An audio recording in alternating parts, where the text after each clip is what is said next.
Your culture shapes so much of who you are.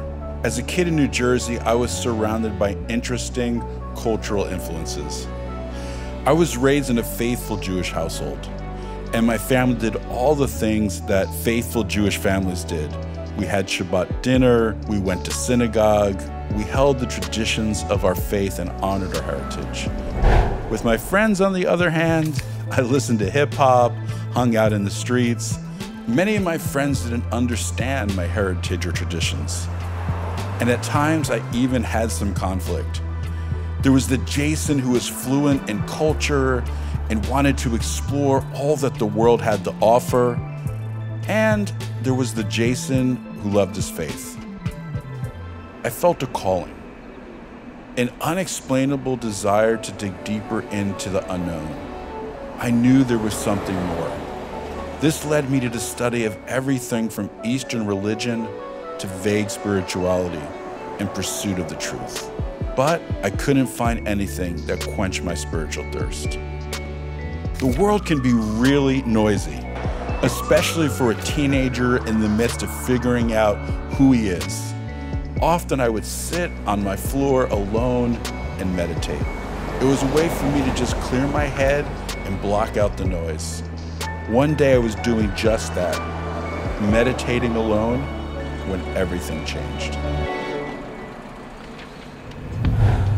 It's so interesting to be back in New York City, where my spiritual journey all began. I used to come into the city to study meditation and yoga, and I'll never forget that day. I was sitting in my bedroom and I was meditating, and all of a sudden my soul began to shake and vibrate and literally left my body.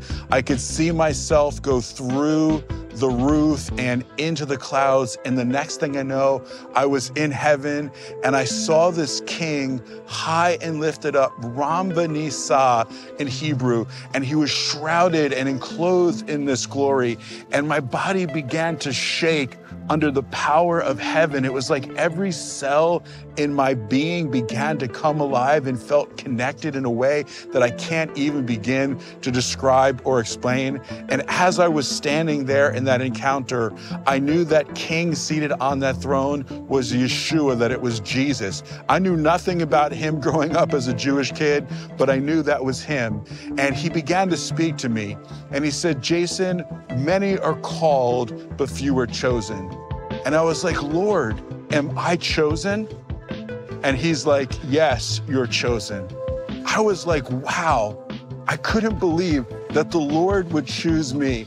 I had no idea what that meant, but the next thing I know, I was down in my body, still shaking under the power of heaven. I ran out of my bedroom yelling, "I'm called to serve him. I'm called to serve him." My mom's like, "You're called to serve who?" Jesus, we're Jewish, for goodness sake. But God began to work powerfully in my life. And my best friend, John, called me on the telephone. He said, "Jason, could you tell the difference between the Old Testament and the New Testament?" And I was like, "Sure." He read me this passage about the crucifixion, and I was like, "That's the New Testament." He said, "Very good, let me read you another passage. He was bruised for our transgressions. He was crushed for our iniquities, and by his stripes we're healed." He said, "Jason, old or new?" And I was like, "Clearly that's the New Testament." He said, "No, that's Isaiah 53, the Jewish prophet speaking 700 years before Yeshua, Jesus, ever walked the face of the earth."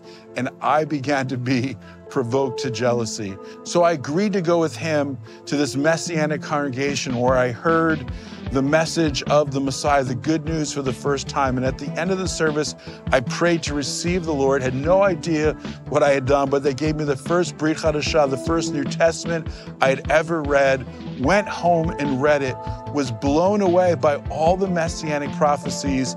And that verse that Yeshua said to me in heaven was actually a verse from the New Testament. And I was like, he truly is the one whom Moses and the prophets spoke of. And I gave my life fully to him. I hid the Bible in my bedroom. God forbid my mother should ever find it.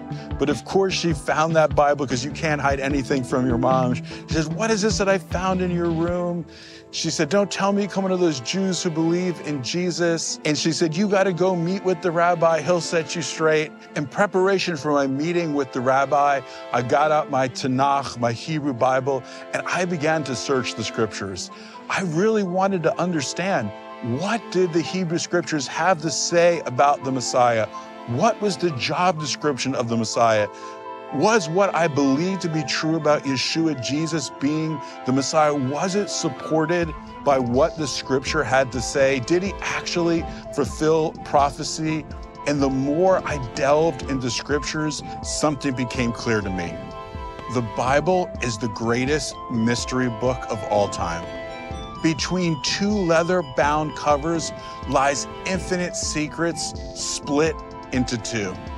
The first half of those secrets are steeped in Jewish tradition, ancient prophecies, and vital cultural context, the Old. The other half, prophecies fulfilled, revelations revealed, and an incredible message of salvation, the New. The mysteries in these two halves unravel to reveal a narrative that gives even more insight into Jesus, Yeshua, and his intense love. We're diving headfirst into these mysteries, connecting the dots between the Old Testament and the New so that you can unlock the mysteries of the Messiah.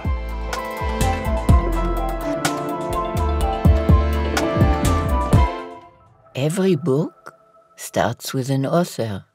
The author sits down, thinking about the kind of story they wish to tell, and begins writing that story. Usually, they start from the beginning, and usually they know what happens at the end. The Bible was written by a diverse group of individuals across continents, cultures, and generations. You see, the Bible isn't a story, it's a compilation, a collection of poems, songs, genealogy, historical accounts, letters, and prophecies. These writings were inspired, beautiful, and powerful, but the writers who penned them aren't the authors. When we zoom out, getting a glimpse of the themes and prophecies in Scripture, we see a larger force at work. This is a story of redemption and incomparable love. This story wasn't crafted by the writers and poets that wrote down the words we read in our Bibles today. The author, since the very beginning, has been God. The men and women that wrote these pages aren't the artist, they are the brush. To see the bigger picture starts with the roots planted in the Old Testament. The main root here, a prophecy. The prophecy of a coming Messiah. This is our starting place, the one root from which all other prophecies grow. Hey, I'm Mati Shoshani, and thank you for watching the TBN Israel YouTube channel. We hope this video gave you greater understanding of Israel and her people. If you haven't already, subscribe to our channel and hit the notification bell so you never miss a video. We'd love to hear from you, so be sure to share what you've learned and ask your questions in comments below. And invite your friends to join the conversation.